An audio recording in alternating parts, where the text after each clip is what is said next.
Sometimes it's difficult to find the joy in life, and I know I struggle with it, and I know maybe you do. And I was thinking of like my childhood and different things, and I've shared this before. When I was a young lad, when I was about 4 or 5, I really wanted to be a garbage man. I've shared that story before because I thought what a wonderful job, you get to hang on the back of a garbage truck. Well, as I got a little bit older, I realized that being on the back of a garbage truck meant you had to be that close to actual garbage. So I outgrew that dream, and I decided I wanted to be a defensive back for the Detroit Lions. Bruce McNorton played for him, and I wanted to be just like him. And I had that dream, and I told everybody I was going to be a defensive back in the NFL someday. And then the realization that I was an husky kid with very slow feet meant I probably wouldn't ever be in the NFL, so I changed. I wanted to work for NASA. I loved astronauts. I loved all the parts about being out in space. And as I grew up and hit about 10, I wanted to be an astronaut. And then we went on a flight to Nashville, and I realized I hated heights. And I thought, okay, maybe not an astronaut. So the Pistons started to win, so what did I want to be? I wanted to be Joe Dumars. I wanted to be the shooting guard, the smooth, all that stuff. And then I realized again that I was that same husky kid, but just a little bit taller with bad knees, and I was probably never going to end up in the NBA. So I got a little bit older, and I decided, hey, you know what? Those little childhood dreams could not be anything, and I wanted to be a teacher and a coach.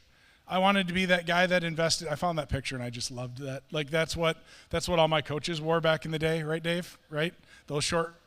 And I made fun of them for wearing them. And there was a time that I actually asked my dad if he could buy me those polyester shorts that I thought they were really cool because that's what all the Beaverton coaches wore. Shout out to Dick Merkel for wearing that. But that's what I wanted to be. And I realized that. And so I went away to college and I went, and I've told the story. I went to Taylor to be a teacher, and I knew I wanted to coach, but I also got a degree in youth ministry because I wanted to work with kids. And that's what I thought was wonderful. And as I graduated from Taylor, was the same point that my dad had retired from years of teaching. And I watched my dad in retirement, and I told my dad, I think I know what I want to be now in life. It's not a teacher. It's not a coach. It's not an astronaut. It's not a football player. It's not any of those things. I want to be retired like you. My dad laughed and said, you have college debt and I'm not paying it. You better find a job, right? So none of those things worked out for me. But those were my passions at that age. Like if you would have asked me at any points of those life, I was all in that's what I was going to be. And then life happens. Life gets in the way. And we're talking about this sermon series of living the dash, but life gets in the way, and it kind of just beats you up a little bit, and you realize that those dreams, those things that you want, really probably aren't going to happen. We've been talking about living the dash in this sermon series, and we started about talking about training for this season of life that we're in, right? Like living the dash, if you've missed this sermon series, is that dash is that point, the representation of the life that you're living here on earth. You have the time that you were born and the time that you exit this earth, and what that looks like in between is up to you in your relationship with God. So we talked about training for it and what that looks like. We talked about how to deal when plan B happens or life doesn't go the way that you suspect.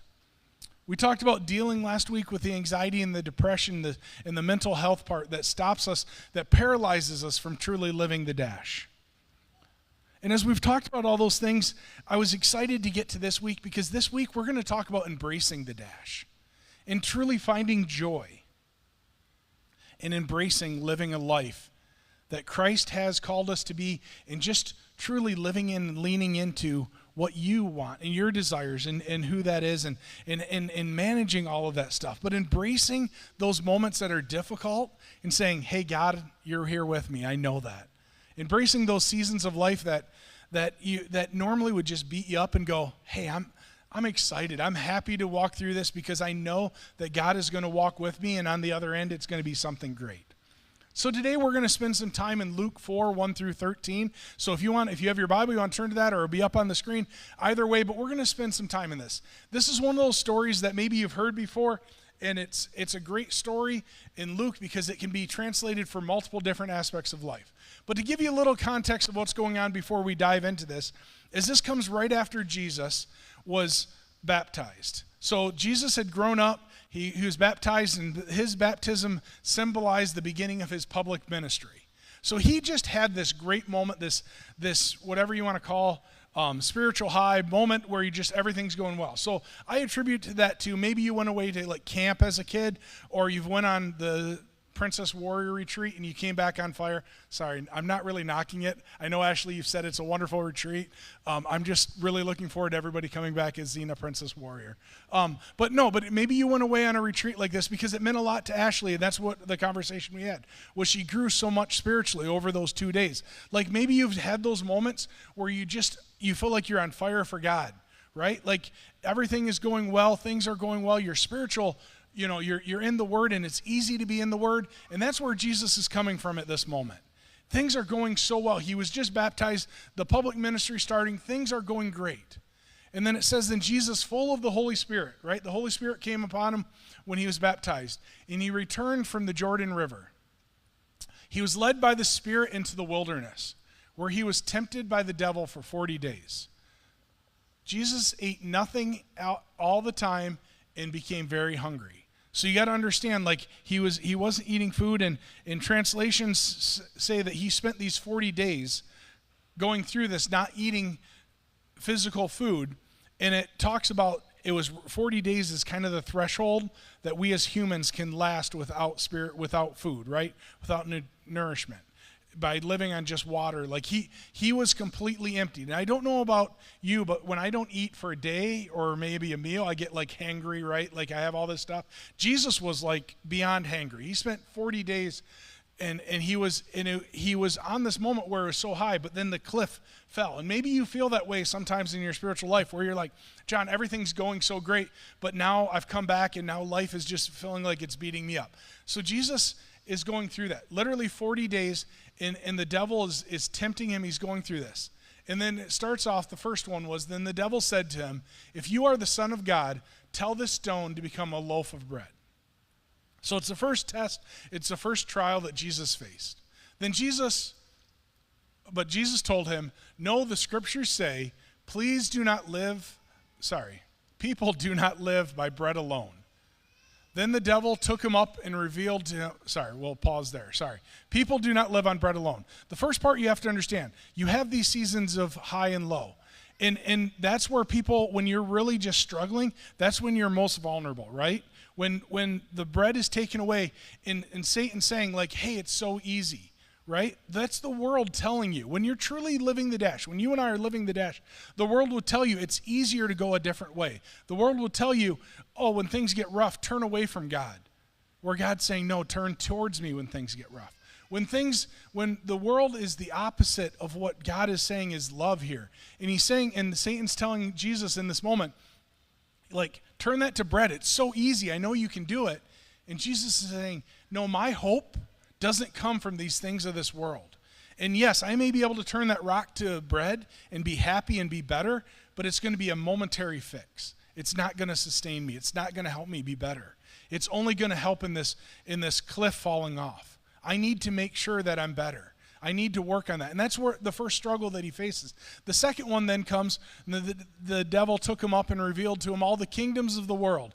And at that moment, in that moment of time, I will give you the glory of these kingdoms and authority over them, the devil said, because they are mine to give to anyone I please. So the first problem in that next part of that temptation that Jesus faced in this trial was a lie from Satan. Satan told him, I own all this, I can give you this. And that's again the lie that we face in our world. That's the lie that we face when we truly aren't living the dash, living the life that Jesus called for us. We're promised things that can't actually happen. We're promised things that will fill us up and we think will fill us up, but it really leaves us more empty. We're promised things that we just aren't allowed. And that's what Satan, that's the trick that he faces each and every one of us. Of what, if you're this morning going, I just don't really know if I want to go to church. I'm tired, this is going on, all of these different excuses. And all of a sudden you have this feeling like it doesn't even really matter if I go anyways. What good could happen out of that?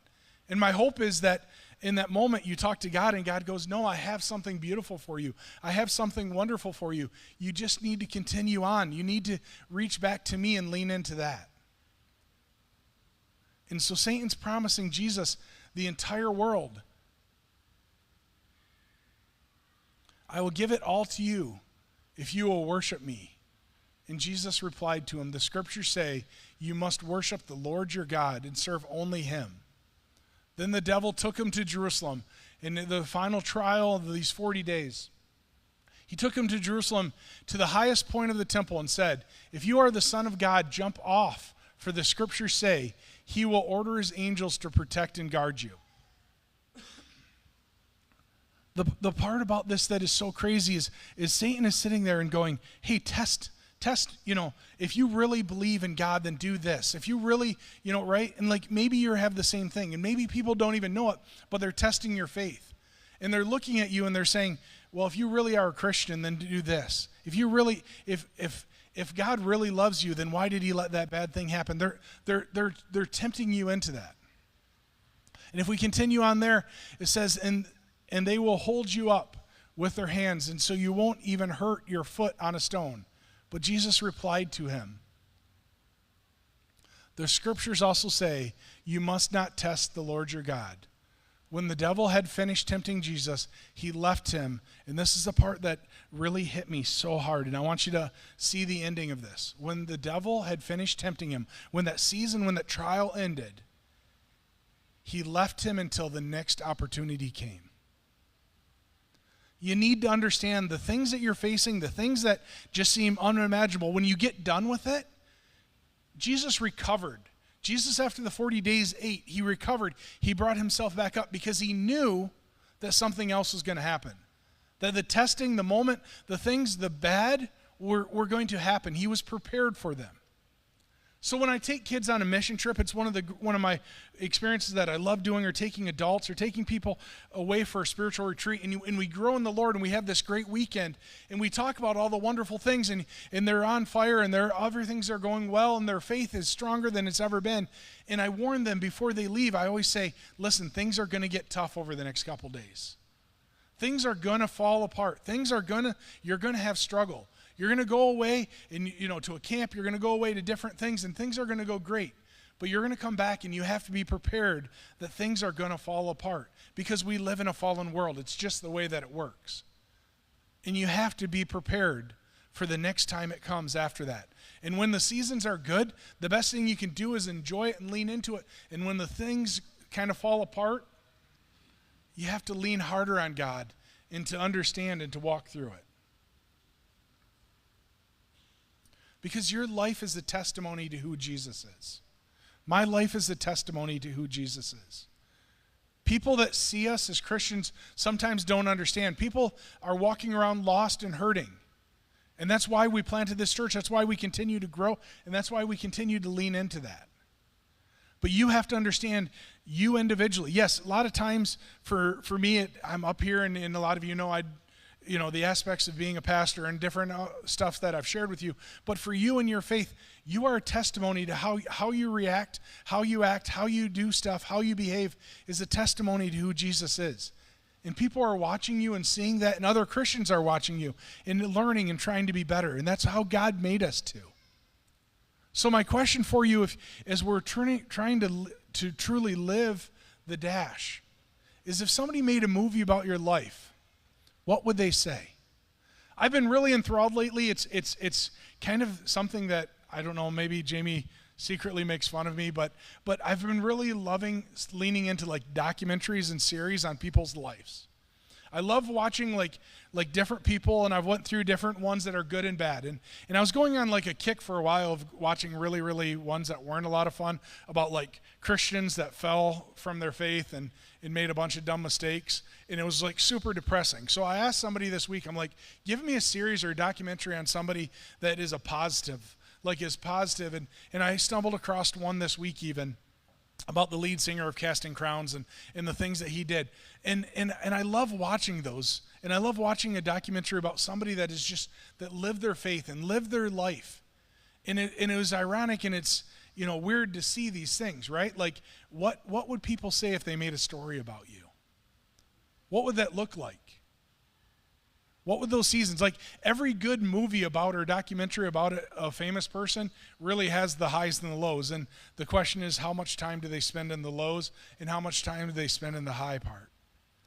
And as I was watching this documentary about the Casting Crowns, the band, and the different aspects, as they're a Christian band that's been around since like early 2000, and the guy was a youth pastor, and it was going back and forth, and it was interesting to see, because time and time again in this is Mark Hall's the lead singer, and being a youth pastor, and they came and they found his worship band, and he became a group, and they called themselves Casting Crowns. They traveled around the world, and he was asked by the touring manager, are you a youth pastor that dabbles in music, or are you a musician that like kind of hangs out with kids because you want like youth ministry? And he said, let me just be very clear, I'm a youth pastor. And they said, well, what about the music? Well, that's just something that happens, but I'm a youth pastor. That's who I am. I'm not a worship leader. I'm not a musician. I'm not this stuff. And here's this guy that's literally traveling, playing in front of tens of thousands of people. And he's just like, I don't know, it's just something that happens on my day off. I'm a youth pastor. That's who I am. And he defined that. And as they continued through, they talked about Casting Crowns getting big and big and big and all of this stuff. And he refused to sign contracts to make more money, that he could have started touring earlier in the week. But he said, here's the deal. I will play shows Thursday, Friday, Saturday.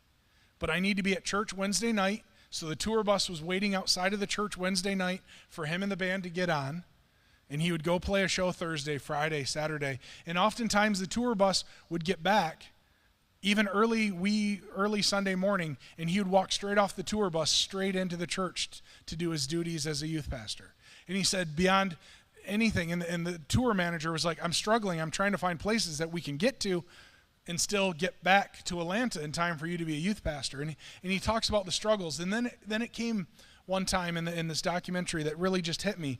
And he said, the tour manager said, I knew at this point this was going to be the true test, because I came to Mark, and there was a church in California that threw crazy money at Mark and said, we want Casting Crowns to come perform on Easter Sunday morning. And Mark kind of went back and forth with it, and he saw it, and he goes, and he wrote an entire letter saying, thank you so much for the offer, but you have to understand I'm a youth pastor. And I appreciate your offer. It's humbling that you would want us there, but we need to be at our church on Sunday morning because I'm a youth pastor, and that's where I need to be. He gave up all of those things, right? Like his story, and I'm sure Mark's not perfect either, but he gave up all those things because he truly was a testament to who he was as a Christian and as a follower. He was living the dash, and he continues to live the dash and lean into and understand that the things of this world mean nothing. It's all about a faith in God. So I just want to take a quick moment and just say, in this series has been interesting for me, even as I've walked through this with you guys as a church about living the dash. And this is my dream and my hope for us as a church, but it's also a dream and a hope for my family and for myself, that we continue to find joy. We continue to find just this peace, this wonderful part that God has for each and every one of us. We lean into those wonderful things. And I love my wife, and I love my kids so much, and I love you guys as friends, and I've been amazed at what One Church has been able to do. I'm excited, and you need to understand, I'm excited to be able to share the stories that I've got to share with other people about the faith and you guys walking through different aspects. I was excited for dumb little things as when we moved over into this building, I struggled for a long time of, as a church, what is this going to look like? Are we going to grow into this bigger place, or are we going to just, shrink down and not be able to fill seats or have people? But it's not about the numbers. It's about people that passionately want to change and want to be better. And I'm excited for you guys living into that. And I'm excited for the story of your life and watching those things grow and change. I'm excited for what God continues to do with you guys. We need to understand, I came across this, and it's just really my heart, is we must embrace the conflict that God has put in our lives. Often the scenes that we want to skip produce the endings we all love to see. I know some of you are going through tough things, and I'm excited for watching you walk through that. The parts of your life that we need to embrace those things. If you're going through a tough season, embrace it and understand that God has something so beautiful for you on the other side of that. In those scenes, after it's all over, and I'm sorry, I'm getting emotional because I'm literally looking around this room and I'm watching people in this room that I've walked through stuff, and I've watched you walk through situations that at the moment seemed like it was impossible to face. But those scenes that you walked through and you continued to show your faith and continued to show who you were as a Christian and as a Christ follower, those scenes that we wanted to skip and we'd rather skip produce the endings that we all love to see. And it's a beautiful ending. It's a beautiful part of that story. It's a beautiful thing. And when we live that dash, when we lean into that and we live those scenes, the struggles that I face, the struggles that you face, those doubts, those fears, God has something so beautiful, absolutely so beautiful for you. And I want to encourage you. So if nothing else today, last night I went through a few words and I just wanted to share this with you. My heart for myself, and I wrote this one for myself, but it's also for each and every one of you in this room and any Christ follower. What I'm searching to do in my own life is I want to joyfully embrace anything that would make me more like Christ. I want to joyfully embrace those things. When a situation happens, when things happen that come up that feel like it could wreck me, I want to joyfully embrace that. I want to joyfully embrace that pain, the discomfort, the sacrificing of my dreams and my desires. Giving those things away to know that people are following Christ. I want that to be my default setting. I want finding joy to be a reflex, as natural as me just blinking. I want to find joy in those moments. I want you to find joy in those moments. And I don't mean to come up to me and go, John, I'm so happy that my life feels like it's falling apart. Isn't that wonderful? I don't expect that. I really don't. I mean, it's wonderful if you can, but I don't expect that. But what I do expect us as Christians is to celebrate getting through those things and finding joy. And making that joy as natural as blinking. Turning those moments and realizing God has something so amazing. Pray with me, won't you? Dear Heavenly Father, I thank you so much for today. I thank you for the joy of just this place. The laughter of hearing kids in the other space. The laughter and the joy of just worshiping you together in corporate worship. The pure beauty of that. Of a place to come as followers of Christ, that we get to come together and spur each other on to greater things. And God, I thank you for walking through those tough times, just like you did with Jesus when the temptation happened and all those giving the words of the world just falling apart. But God, you promise, and you've shown yourself faithful time and time again. And as I look back and I reflect on all of those memories and all of those worldly desires, how you orchestrated and walked us perfectly through all of those situations. Because you have a beautiful story for us. And let us embrace that. Let us find joy in that. Let us lean deeper to you. It's your name. Amen.